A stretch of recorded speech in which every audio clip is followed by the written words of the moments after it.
Rangers, Rangers, all the way, all the way. Here we go, Here we go, here we go, here we go. C-130 rolling down the strip. C-130 rolling down the strip. Airborne Daddy gonna take a little trip. Airborne Daddy gonna take a little trip. Mission unspoken destination. All right, and then getting to Ranger Battalion. So it's a wonderful experience. Showing up and meeting your first team leader, first squad leader, your platoon sergeant you don't even look at if you know what's best for you. Who's got some funny stories about showing up at battalion and getting your Well, I balls remember getting out of RIP, and you're like, all right, cool, I made it. You're in battalion, you know, you think you think you're a real Ranger because you got the beret and all that shit. Little do you know, when you show up and you meet your platoon, it's just hell for fucking 6 months. For at least 6 months. And actually, you were my first team leader in weapons. He was my first. Nice. No, you were actually the friggin' saving grace. But it was you, it was Foster and Forbes and Noonan. Oh, God. So. Oh, and Hunter, too, as a team leader. Yeah, little Hunter. Yeah. And so It was like I remember we had like 18 people in weapons squad, and there was like 9 tabs in weapons squad. Like we were just stacked. we It don't was need retarded. you. Yeah, so I show up and they're like, "How's your PT?" I was like, "I suck at running," but like, so we went on a run, and your first run in battalion, I think you never forget because. Of course, you're the private, and like they're like, you're road guard, so you thought you had to like run to the road and do the whole gay freaking half parade rest, and they're like, get the fuck over here, what are you doing? I was like, sorry, I don't know what I'm doing. And so you're running, you're hitting poles, you're hitting all these freaking, everything they're calling out, and then go touch that telephone pole. Yeah. And we're coming back, and I fall out right towards the end, like right when we hit the brown fence. It was little Hunter, and he's like, hit the fence. And I was being a smart ass. Instead of hitting the main gate, I just smacked the fence like that. And that was stupid. But, they didn't appreciate being a smart ass. So this 200 freaking pound guy, it was Coop. Yeah. Oh, yeah, he got mad when you called him Cop or whatever. But it was Coop. What's your last four, Sergeant? He comes around from the front of formation and this fucking T-bones me into the wood line and beats the shit out of me. And Noonan was a squad leader at the time. And so I'm like, holy shit, I'm getting fucking killed in the wood line right now. And then all of a sudden we hear, hey. And there's some officer that was running, like some leg officer behind us.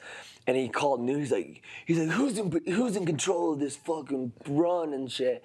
And Noonan goes back there, and they do their talk or whatever. I figured that the officer's chewing him out, and then as he's chewing him out, Coop's still on top of me, fucking beating my ass. So he finally lets me up, and I was like, fuck, I'll never fall out of another run again. Yeah. And I mean, I was like maybe 130 pounds and 140 and out of basic, and fucking this dude just comes and T-bones me.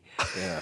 And then He was like the enforcer of. I was like, holy shit. Breaking legs. Yeah, and I was like, at that point, I was like, oh fuck, I made it, I'm in battalion.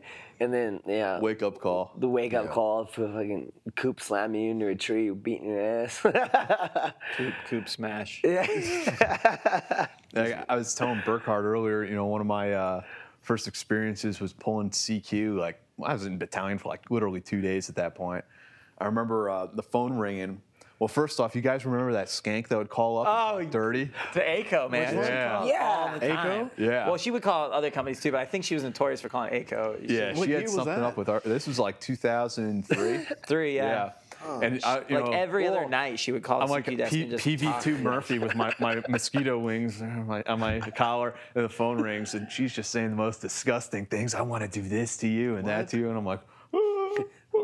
I'm on duty right now. I I still remember ACO 4353. Dude, I Yeah. remember. How can I help you, sir, man? And I remember Ranger Rendezvous is coming up soon, and I get this phone call from one of the old timers. He calls up. He's like, "Hello, sir. Could you give me directions to the rendezvous?" I'm like, "No, maybe you should call, battalion headquarters, call staff duty." "I'm not calling staff duty, Ranger. I'm calling ACO. Is this ACO 375? And then he proceeds to lay into me. He's like, "Y'all have been all fucked up ever since you moved into those new barracks. Choose my ass." I'm like, "I don't know what's going on here, man." But it's hilarious. Just some of these old Rangers are just calling up, and they know standards are slipping somewhere in the regiment. And You're gonna have to make some vigorous phone calls down to CQ, find out what's going on. And I was on CQ with Muma. Corporal Muma. He decides he's going to smoke my balls, right? So he says, "Murphy, get down and start doing flutter kicks." He's like, "We're going to play a little game." And he's shuffling a deck of cards. And he's like, "What we're going to do is I'm going to hold up a card. You're going to have to guess what that card is. And we're just going to keep going. You're going to keep doing flutter kicks until you get it right." So I'm laying down there doing flutter kicks. He holds up the first card. He's like, "All right, Murphy, what is it?" And I'm like, "Queen of Hearts." And Muma's like, "Recover, Murphy." That's badass. I thought I had ESP for a month. I was convinced I had some kind of Dude, if I was the sergeant or team leader, I would have nope, wrong. Not even close. Not even like Bill Murray in Ghostbusters. Full of wavy lines. I'm this sorry. is actually the instructional card. Way off, dude. Now, when I first got to battalion, everybody was they just gotten back from Afghanistan. So I was in my barracks room. These guys had just gotten in. They're freaking beers all over the place, and I'm trying to hide out in my barracks room with just 2 duffel bags, no sheets on the Your bed. poncho liner. Yeah, I'm sitting on the edge of the bed like, fuck, these guys probably just killed people, and they're gonna come. They're gonna kill me. I'm next. Yeah, I'm like sitting in my room. I locked my door, and geez, 30 minutes later, I hear guys starting to scream and pounding on my door. So do I answer it? "You better fucking answer your damn door, you private ball." I go over there and open up the door and stand at parade rest. Like, "What are you doing?" "Stand at parade rest, sergeant." "I'm not a fucking sergeant.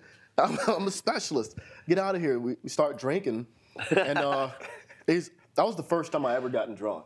We had kegs and kegs and kegs of beer, and when I got wasted pretty fast, and they're like, Yeah. they're like, "Let's go for a run now."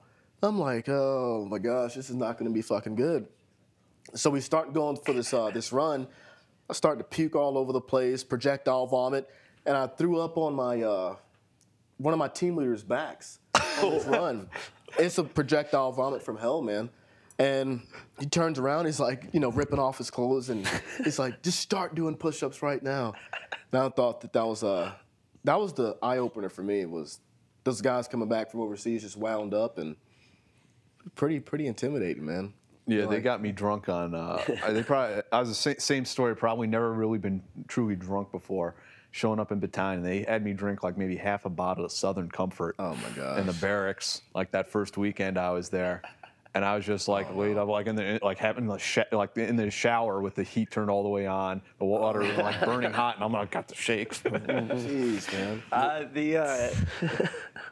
I remember when I first got into battalion, and I walk over. There was only 2 of us.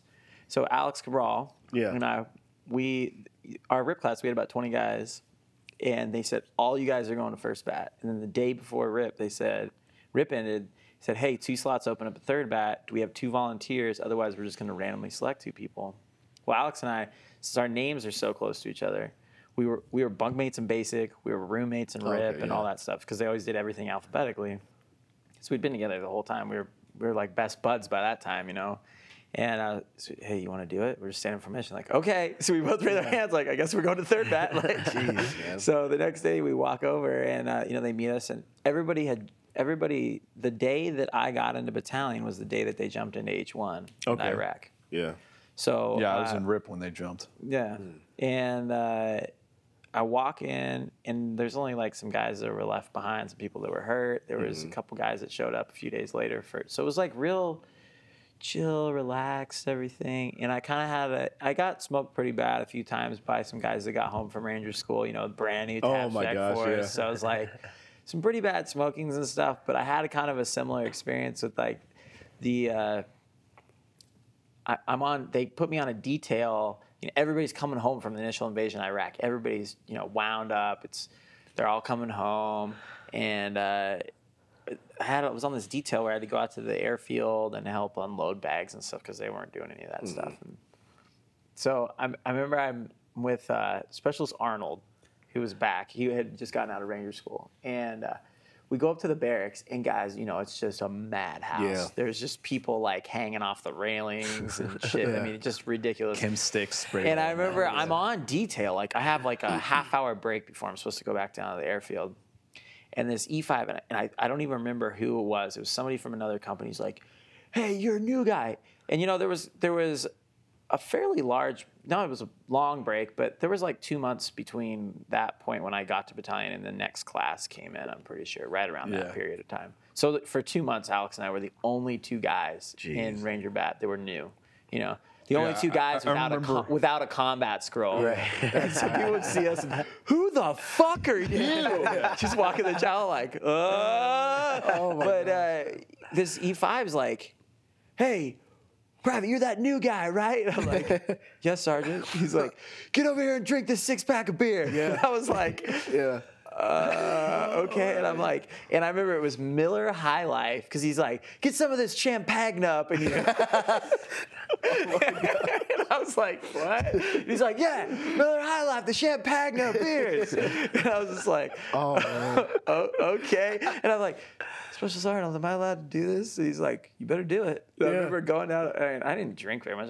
I wasn't 21 yet. I was there by myself. I didn't have really any friends. Everybody was gone. Like I didn't have anybody to, I wasn't around that stuff. So it was like, I pound this like 6-pack of Miller High Life, and I'm down at the airfield like unloading bags, just like.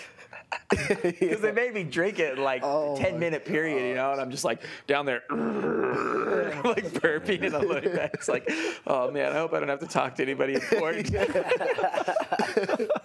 Colonel comes over. What are you doing?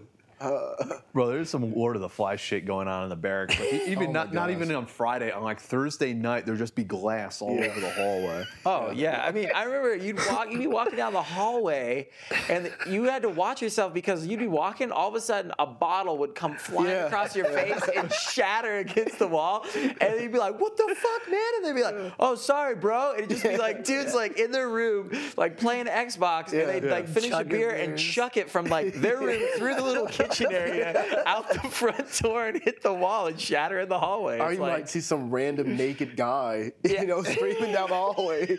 Like, what are you and how many times did somebody use the fire extinguisher? Like every weekend you'd wake up in the hallway. I did it all the time. I sprayed the fire extinguisher. I remember spraying it and then. St. Peter's gonna say, St. Peter's gonna say, how'd you earn your living? how'd you earn your living? How'd you earn your pay? How'd you earn your pay? I will reply with a whole lot of anger. I will reply with a whole lot of anger. Earn my pay as an airborne ranger. Earn my pay.